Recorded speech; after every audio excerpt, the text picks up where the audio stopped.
We all know making builds are very expensive, so I got 10 tips to help you avoid making mistakes on your first builds in NBA 2K24. If any of these help you out, make sure you drop a like on the video. Let's get into it. The first tip I have is be absolutely sure your build meets the requirements for the animations that you want, all right? I can't stress this enough. There's nothing worse than making a guard build and then finding out you don't get the dribble animations you want, or making a slasher and finding out you don't meet the criteria for the contact dunks or the certain NBA player dunk package that you wanted, or you guys get what I'm saying.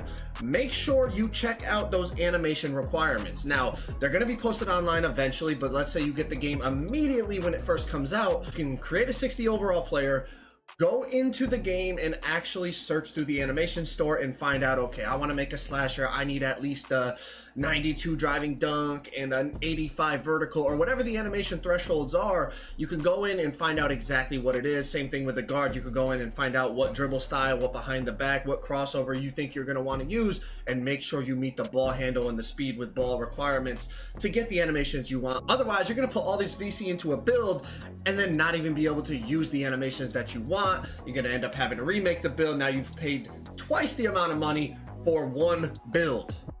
Make sure you get those animations that you want before you invest all that VC into the build. Number two, it kind of piggybacks off the first one, but it's basically high risk versus low risk builds. And what I mean by that is a lot of people will make multiple builds in a year. You know, you might have your guard build, your center build, your lockdown build, you know, 2-3 builds, however many builds you decide to make.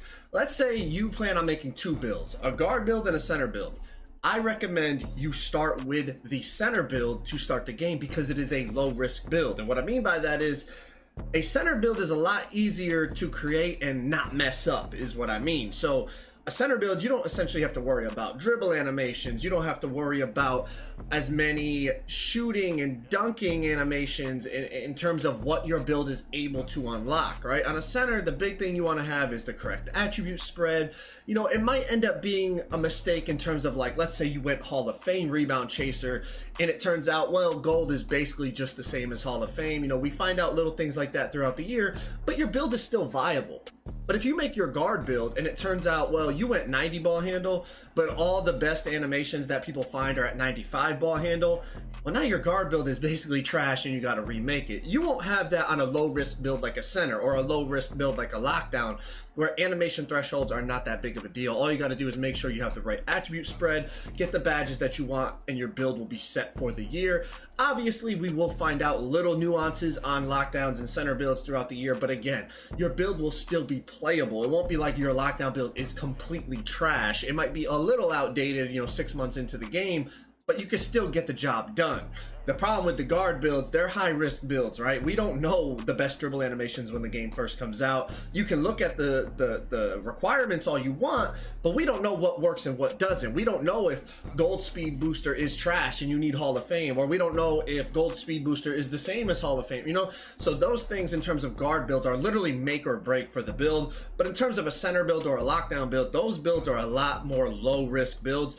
And if you plan on making one of each, I would start with the low risk build. Bonus tip, NBA2KLab.com has tons of free information that will help you create the perfect build to fit how you want to play. Everything from badge requirements, they'll have animation requirements, they'll have everything you need for free on NBA2KLab.com. The link will be in the description. Of course, they also have the premium side of the content that has all the jump shot data that all the best players in the world need access to if they want to be competing at the highest level. If you want access to the premium content, make sure you use code Joe. That'll get you a big discount and help you be the best 2K24 player you can possibly be. The next one is understand what each attribute actually does, okay? So for example, if you're new to 2K, you probably think, well, I'm upgrading acceleration. That's gonna change how fast my player reaches top speed when I'm running on the fast break. But as more experienced 2K players know, acceleration only affects your first step when you have the ball in your hands. What affects how fast you run up and down the court is your speed. So for example, for anyone that doesn't know, if you have a 90 speed and I have a 90 speed, but I have 90 acceleration and you only have 50 acceleration, if neither of us have the ball and we both start on the baseline and we run to the other baseline, we will both get there at the same time. But logically, you would think the player with the higher excel would reach top speed quicker, thus getting to the other baseline quicker. That's not how 2K works. Acceleration only affects when you have the ball in your hands. And there's other attributes like that. So what I'm saying is, make sure you do a little research, find out exactly what each attribute actually affects before you start pumping up attributes that your type of build doesn't even need, right? Do a little research. It'll help you out in the long run. Number 4, pay attention to when you're selecting your physicals on your player. And what I mean by physicals is height, weight, and wingspan. As you change your height, weight, and wingspan in this year's builder, you'll see over on the side there, it actually shows you what badges now your build potentially can unlock, depending on where you put your attributes, of course. But it's nice to know that, you know, by putting up my build by maybe 1 tick of wingspan, or maybe by putting them up even just 1 pound, now instead of unlocking a badge at silver, I get it on gold, or not unlocking a badge at all, now I can get it on bronze. You can see it just off of what your physical selections are. So pay attention to that this year. That's going to be a key in terms of not missing out on badges and not missing out on badge levels that your build potentially could have had, but you just didn't even pay attention to what you're doing on your physicals. Physicals affect badges more than ever, and they're allowing you to see exactly what badges are affected when you change your physical. So make sure you pay attention to that once you get into that NBA 2K24 builder. The next one is give your build time before you judge it. I've seen people waste hundreds of dollars of VC. They create a build, they don't give themselves time to max out their badges or max out their attributes. You know, you're a 90 overall with a few badges running around the park, you're getting cooked, and you're like, this build's trash, I'm making a new one. I've played on builds that I've created myself, and I knew until I get this build to 99, it's not going to be quote unquote like top level build material. I gotta unlock all the attributes, I've gotta max out all the badges, I gotta do what I gotta do before the build will really feel like what I envisioned. So give it some time. Don't throw away a couple $100 into a build just because you didn't even put the time in to get the build maxed out. I've seen people do it, I've probably done it myself in the past. But a lot of times a build that you create, especially a very nuanced build, you need everything for the build to come together and really feel good. Now there's other builds that, you know, even at an 85, you know, a big center, you know, you get the job done. But even those builds, maxed out, they're gonna feel a lot better than when you first start out. So give it time, max the build out, and then judge the build before you just throw a bunch of money into the dumpster. Number 6, create your build to fit your playstyle. I don't care how many YouTube videos you watch, how many streamers you listen to, use those build videos and those streamers' opinions to help you, right? Take that information in, but to mold the build around how you want to play, right? If I were to go out there and create some 99 3-pointer, 3 hunting guard build that would be really good for another player, it wouldn't fit me because that's just not really how I play the game naturally. You gotta tweak these builds to fit the way you want to play, right? That's the only way you're really going to enjoy your build and have success on it.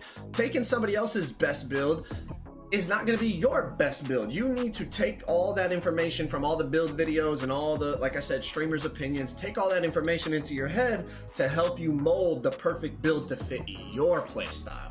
The next one, keep the new badge system in mind, okay? When you're creating your build, now the tiers are not like how they used to be, right? You don't need a certain amount of badge upgrades to unlock a build. For example, you could only have one category up in defense. Let's say you just put 93 perimeter defense, right? Before, to get gold clamps and gold challenger and all these other elite defensive badges, you would have to put up other defensive attributes to unlock badge upgrades, but that's not how it works anymore. Even if a badge is quote unquote S tier or A tier, you don't need badge upgrades to unlock those. You have all the badges your build is potentially able to have. So don't be getting confused thinking in the past, I gotta get my core badges and my tier 3s, I gotta put 10 badge upgrades into tier 1 and tier 2. It doesn't work like that anymore, right? So you can be a little more pick and choose of where you put your attributes, because any badge that your build potentially unlocks, you will have that badge. You don't have to spread out badge upgrades like you used to. So don't create your build thinking in the 2K23 builder system, this is 2K24, there's no badge upgrades to be unlocked. Whatever badges your build gets, you will have. Next one, create your build to fit not only the game modes that you play, but the teammates that you plan on playing with. Now, if you plan on playing with randoms, that's kind of tough on the second one, but definitely the game mode one you can still follow, you know? a build that's good on the ones court is very different than a build that's good in 5v5, right? On the ones court, you don't even need pass accuracy on your build.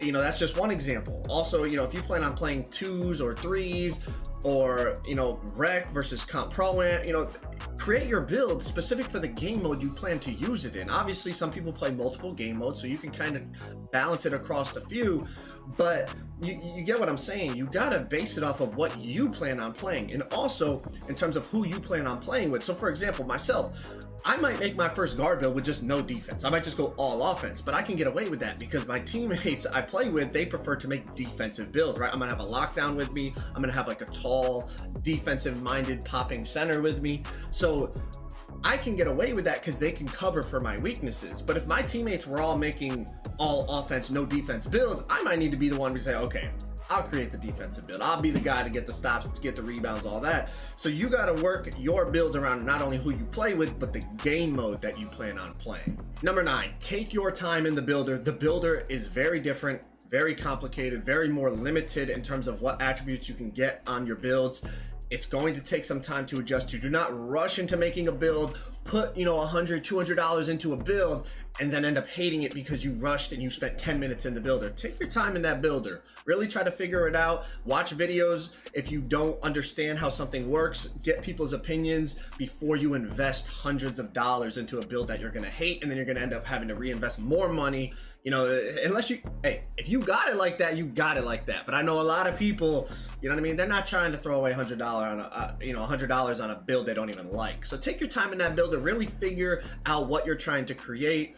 Play with the attributes, play with the physicals, see what badges you can get, all that stuff. Take your time in there and it will pay off in the end. Last but not least, whatever build you end up making, make sure it's a build that you're going to enjoy. Even if you make the quote unquote best build, best whatever, guard build, lockdown center build, if it's a build you're not gonna have fun playing on, you're not going to like the build. It's gotta, like I said, fit your playstyle, fit your game mode, fit playing with your teammates. It's gotta be a good build that you can actually have success on, but also it's gotta be a build that you like playing. If you like to dunk the ball, don't create a build to shoot threes. You're gonna get bored of that very quickly. If you like to defend and rebound and play in the paint, don't create a stretch big that needs to play on the perimeter. Y'all get what I'm saying. Create a build that fits how you want to play the game so that you enjoy NBA 2K24. If you're looking for a complete NBA 2K24 MyPlayer Builder breakdown, that video right there is the one you want to check out. Everything you need to know, all the information. Go check it out.